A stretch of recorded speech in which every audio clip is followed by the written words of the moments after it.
Want a neat new way to keep up to date with news, sports, and weather on your Android phone? Well, I got a review of the brand new Buzz Deck for Android coming right up.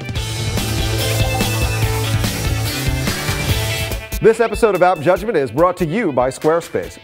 Hi, I'm Jim Louderback, and this is App Judgment, Revision 3's mobile phone application show. Now, producer Eileen Rivera asked me to find a good RSS-based newsreader for Android. I've been looking, but so far I am not happy with anything I've found. But I did stumble across today's application, which I do really like.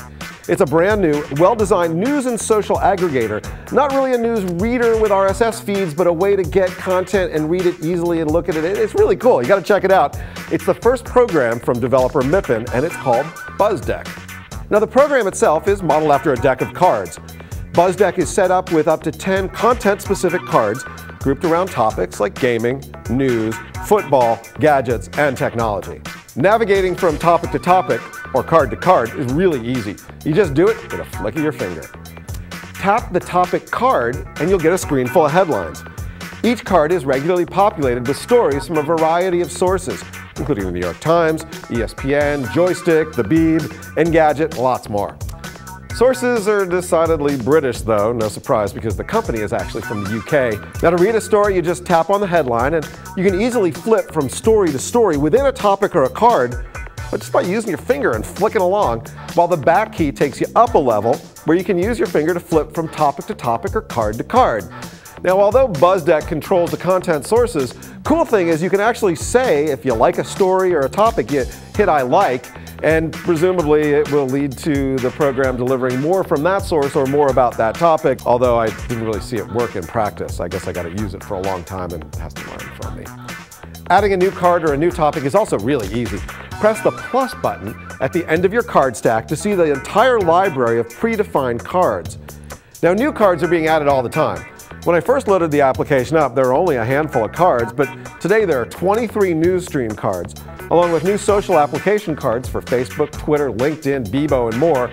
And there's even a new card for Google Reader, which sort of answers Eileen's original challenge of finding a news reader for Android, but as it turns out, not really, and you'll find out about that in a minute. I got a lot more to share on this BuzzDeck program, but first, let's take a look at the hot app of the day. I kind of like the potential of BuzzDeck so far. Can't wait to hear more. Well, today I don't have one or two hot apps for you. Instead, I have a whole marketplace filled with apps. Quite a few new Windows mobile phones have hit or will hit the market very soon. But what's really important to App Judgment is Windows Marketplace for mobile. And for those of you who've written in and posted on our forums, we will finally get around to reviewing Windows mobile apps. Some of the companies that have signed on to support Windows Marketplace are EA Mobile, Facebook, Gameloft, MySpace, Namco, Pandora, Sling Media, and that's just to name a few. In fact, Shazam just announced their free app for Windows Mobile. Cannot wait to dig into the world of Windows. App Judgment is brought to you by Squarespace. Squarespace is a great publishing tool for anyone looking to build a blog, portfolio, or any kind of website. I really do love Squarespace. It's so easy to tweak my blog template, add columns, widen margins, and so forth. Now, as you can see, I haven't gotten too far on my blog, but I can tell you that it's so easy to use. I really do love Squarespace. I can tweak my blog template, add columns, widen margins, etc., and I don't have to do a lot of coding. I used Squarespace's newly launched site importer tool and moved everything over from WordPress. All the links and audio files moved over seamlessly. No other import tool can move any media that easily. Check it out for yourself for free and use the code AppJudgment to get 10% off the life of your order. Do that and you get more App Judgment reviews. Now back to Jim and more on BuzzDeck. For most decks, the program caches content locally, and you can set that refresh interval in the config screen to a couple minutes, an hour, a day, whatever. Unfortunately, it doesn't seem to cache Google Reader content. That means lengthy delays where it goes up to the network and pulls down the content and then displays it. And if you got a lot of subscriptions, it really is just a web application. It's not really a news reader. The Google Reader card itself also was a bit buggy when I tried it. It took me 3 or 4 times before it remembered my password. And another thing, I couldn't go back from the card up to the deck directly. I actually had to flick over to an adjacent card and go up from there. I'm assuming that'll all be fixed at some point. Remember, it is still beta.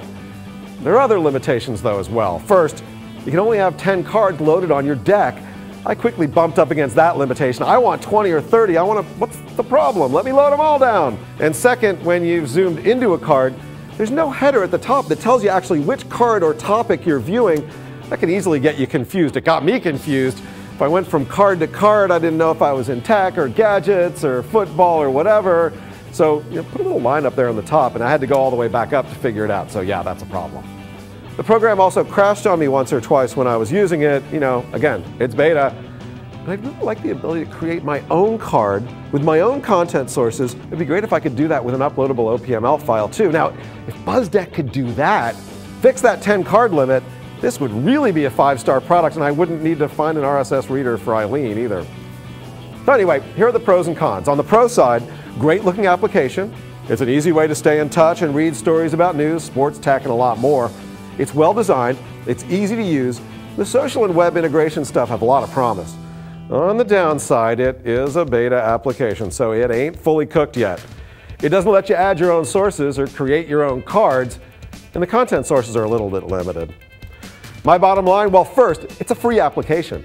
It was just released and it keeps getting better every day. If you're looking for a well-designed way to keep up with news, Facebook, other information, definitely give it a shot. Download it now. This one's useful today, has great promise for tomorrow. Got any comments? Send them to us an email at appjudgment@revision3.com, and you can check out all of our app reviews at revision3.com/appjudgment or on our Revision 3 YouTube channel. And you can follow me on Twitter. I'm Jay Louderby.